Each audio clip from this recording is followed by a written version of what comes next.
नागपूर जिल्ह्यातील रामटेक तालुक्यात एक धक्कादायक घटना उघडकीस आली आहे।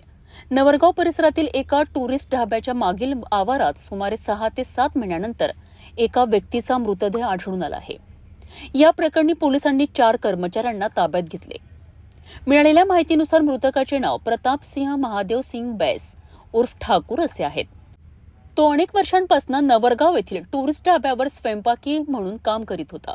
सुमारे 6 महिन्यांपूर्वी त्याने दारूच्या नशेत ढाब्यात गळफास घेऊन आत्महत्या केल्याची माहिती समोर आली होती। मात्र ढाब्याच्या कर्मचाऱ्यांनी त्याचा मृतदेह ढाब्याच्या मागील भागात नेऊन गड्डा करून पुरवल्याची माहिती तपासात समोर आली आहे। या प्रकरणाची माहिती नागपूर ग्रामीण पोलीस अधीक्षक कार्यालयाला मिळाल्यानंतर नागपूर ग्रामीण पोलीस आणि रामटेक पोलिसांनी संयुक्त कारवाई केली आहे। पोलिसांनी घटनास्थळी मृतदेह बाहेर काढून तो पुढील तपासाकरिता नागपूर मेडिकल कॉलेजमध्ये पाठविला आहे। दरम्यान पोलीस आणि फॉरेन्सिक टीमकडून घटनास्थळी सखोल तपास सुरू असून प्राथमिक चौकशीसाठी ढाब्याचे 4 कर्मचारी ताब्यात घेण्यात आले आहेत।